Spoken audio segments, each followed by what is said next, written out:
Media yang saya hormati ya, terima kasih kehadirannya.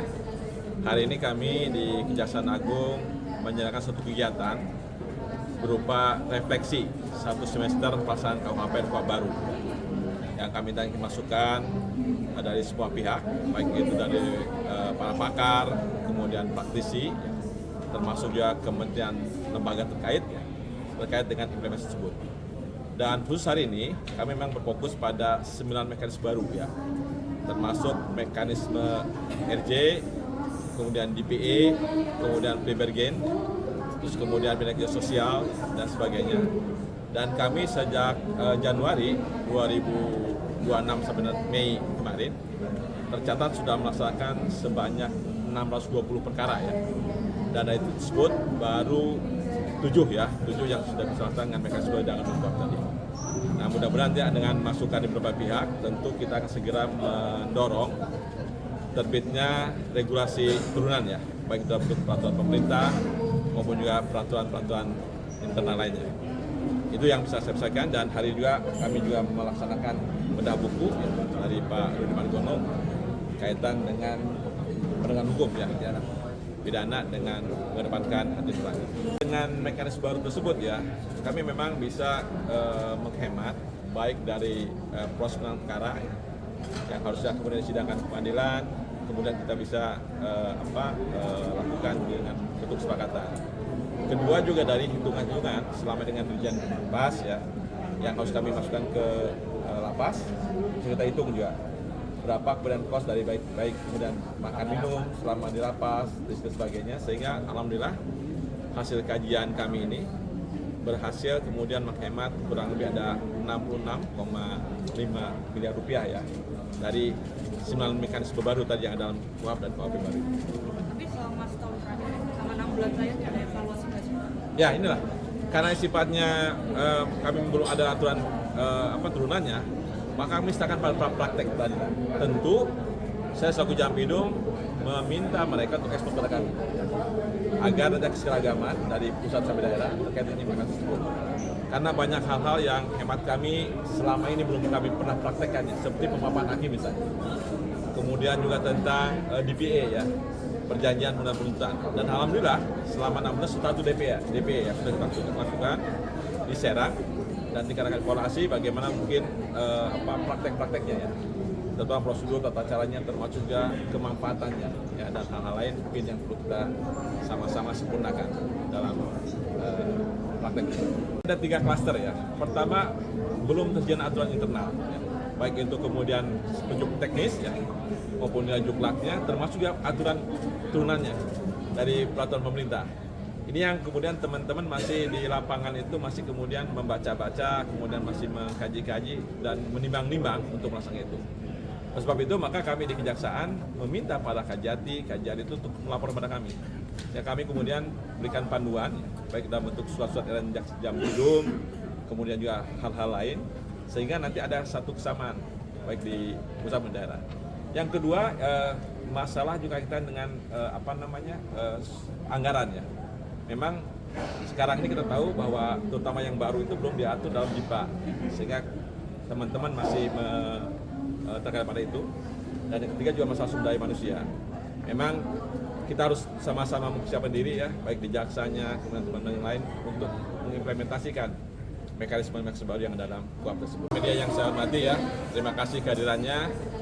Hari ini kami di Kejaksaan Agung menjalankan suatu kegiatan berupa refleksi satu semester pelaksanaan KUHP Kuhap baru yang kami tadi masukan dari semua pihak, baik itu dari para pakar, kemudian praktisi, termasuk juga kementerian lembaga terkait dengan implementasi tersebut. Dan khusus hari ini kami memang berfokus pada 9 mekanisme baru ya, termasuk mekanisme RJ, kemudian DPE, kemudian plea bargain, terus kemudian bina kerja sosial dan sebagainya. Dan kami sejak Januari 2026 sampai Mei kemarin tercatat sudah melaksanakan sebanyak 620 perkara ya. Dan dari itu tersebut baru 7 yang sudah dilaksanakan dengan mekanisme dengan kuhap tadi. Nah, mudah-mudahan ya, dengan masukan di beberapa pihak, tentu kita akan segera mendorong terbitnya regulasi turunan ya, baik dalam bentuk peraturan pemerintah maupun juga peraturan-peraturan internal lainnya. Itu yang bisa saya sampaikan, dan hari juga kami juga melaksanakan bedah buku ya, dari Pak Rudi Margono kaitan dengan penegakan hukum ya, pidana dengan mengedepankan hati nurani. Khusus pada teman-teman media massa, terima kasih. Hari ini kita melengkapi evaluasi KUHP dan KUHP akan meluncurkan atau bedah buku terkait dengan penegakan hukum pidana dengan hati nurani. Dari pengawasan, utamanya jasa guna pengawasan, tentunya ingin memastikan KUHP dan KUHP baru ini bisa dilaksanakan oleh kejaksaan khususnya, HPA pada umumnya, pengadilan juga, tidak hanya berkutat penafsiran-penafsiran, menerapkan norma-norma yang akan diimplementasikan dalam kasus konkret, tetapi yang lebih penting adalah hari ini bukan hanya pengadilan, tapi kejaksaan akan melembagakan penanganan perkara berbasis hati nurani, mengingat pola pendekatan norma-norma pasal-pasal akan melengkapi hati nurani, akan diperoleh keadilan yang sempurna, setidaknya mendekati keadilan sempurna dari kacamata korban, pelaku dan masyarakat. Karena selama ini penegakan hukum lebih cenderung memperhatikan bagaimana penyelesaian terhadap perkara, utamanya dari sisi tersangka dan pidana. Bagus sekali di KUHP yang baru dan KUHP sebagaimana disampaikan oleh Pak Jamidun tadi, ada keadilan korektif RC. Nah, upaya inilah hati nurani harus diberikan pada seluruh HPA agar dipedoman. Kami ingat pengawasan tidak sampai menjangkau person by person. Namanya hati nurani itu adalah nur dari Ilahi yang memberikan kompas, kontrol, pengendali terhadap diri para PH agar tidak melakukan perbuatan tercela. Contoh, masih ditemukan dugaan-dugaan intimidasi atau bahkan melanggar HAM, sehingga ada kesimpangan dalam due process of law, baik saksi, korban maupun pihak yang terkait. Kedepannya yang dipilih adalah agar kita KUHP dan KUHP yang baru ini betul-betul dilaksanakan oleh APH yang memenuhi rasa keadilan substantif, bukan hanya keadilan formil. Contohnya, karena kita civil law, jika memenuhi unsur sita perkara seharusnya dilimpahkan ke pengadilan.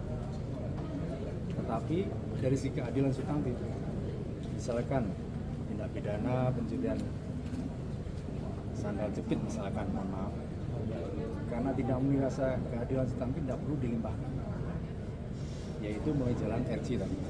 Itulah salah satu upaya untuk memaksimalkan peran hati nurani. Kita boleh pandai, kita boleh profesional, tapi harus dipadu-serasikan dengan peran hati nurani dalam setiap HPA agar penegakan hukum lebih humanis dan berkeadilan. Itulah peran hati nurani dalam setiap HPA. Itu yang dapat saya sampaikan. Cukup ya, oke, udah itu ya, masih ya.